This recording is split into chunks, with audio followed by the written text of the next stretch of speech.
You ever notice how some people can just sell anything while others really struggle? Well, the difference isn't always about having a better product. A lot of times it comes down to a persuasion technique that is honestly wildly counterintuitive. Today, we're going to break down a powerful method that uses radical honesty to build trust, like instantly. Okay, so let's just jump right in with a big question. When a sale falls through, when someone says no, what's the number one reason they don't buy? Just think about that for a second. Now, you're probably thinking it's the price, right? Or maybe the features weren't a perfect match. And sure, those are the usual suspects, but they're not the real reason. They're symptoms, not the actual cause. The real reason? It's a lack of trust. That's it. Seriously. At the end of the day, every single transaction is built on belief. If that belief isn't there, you could have the most logical, perfect offer on the planet and it'll still fail. So this brings us to the core challenge in any kind of persuasion, really. Let's call it the trust problem. How do you build that essential ingredient and build it fast, especially with someone you've probably just met? Alex Hormozy puts it perfectly here. Think about it this way. If your best friend, someone you trust completely, told you that for every dollar you gave them, they'd give you 10 back tomorrow, you'd find every single dollar you could, wouldn't you? The only thing that would stop you is if you didn't believe them. It's all about trust. And that's exactly why referrals are like a cheat code for sales. The trust is already baked in. A friend has already vouched for you, so the customer comes in with their guard down, totally ready to believe what you have to say. Okay, so how do we create that same level of trust, but from scratch? Well, the answer comes from a pretty unexpected place.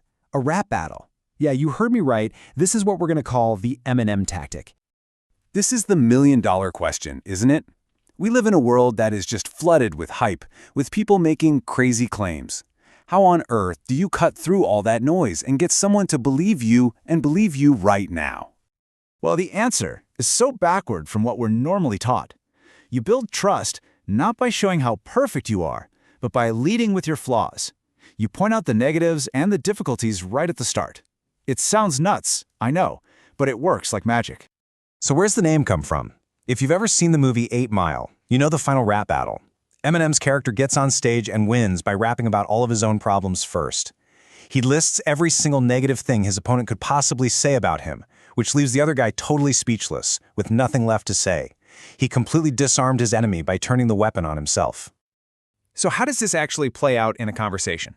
Well, the entire mechanic really hinges on the strategic use of one tiny 3-letter word, but.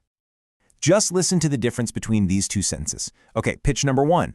You'll make a ton of money, but it's going to be a lot of work. Now pitch number 2. It's a lot of work, but you'll make a ton of money. They have the exact same information, but that feeling, the impact is completely different, right? The first one leaves you thinking about the work. The second leaves you dreaming about the money. Here's what's happening in your brain. That word but acts like a linguistic lever. It basically hits the delete key on whatever came just before it and then puts a giant spotlight on whatever comes right after. You are literally controlling what the other person focuses on. And yeah, there's actually a name for this whole technique. It's called a damaging admission. It is the art of owning your negatives, your flaws, the high costs, the hard work, because when you do that, it makes your positives so much more believable. And trust me, this isn't just some clever theory. Some of the most successful marketing campaigns in history have used this exact principle. You've seen this 1,000 times and probably didn't even realize what was happening. Does this one ring a bell? Of course it does. It's the famous line from the old Viagra commercials. For years, we all just thought, oh, that's just the mandatory legal warning. But what if it was something more? Let's just look at this in a new light. Is it just a warning from the lawyers, or is it maybe one of the most brilliant sales pitches ever written? I mean, by stating that potential downside, what were they really telling everyone listening? They were screaming, without actually saying it, that this product is unbelievably powerful. The warning about an extreme negative side effect makes the positive result a given. The effectiveness of the product just becomes an assumed fact, not some salesy claim. It's genius. We do this ourselves all the time. Imagine you're picking a restaurant online. Restaurant A has a perfect 5-star rating, but only from 19 reviews. Restaurant B has a 4.7-star rating, but it's from 3,000 reviews. Which one do you trust more? Come on, be honest. Most of us are picking B, every single time. The slight imperfection just feels more real. And this quote just nails why that is.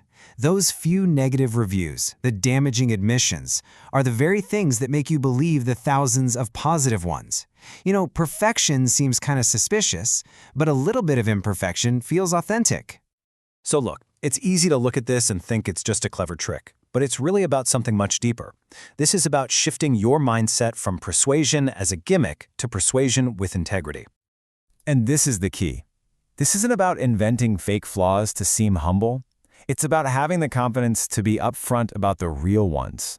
In a world full of people promising perfection, you stand out by just being honest. You're telling people the truth they're going to find out eventually anyway. You're just doing it first to earn their trust.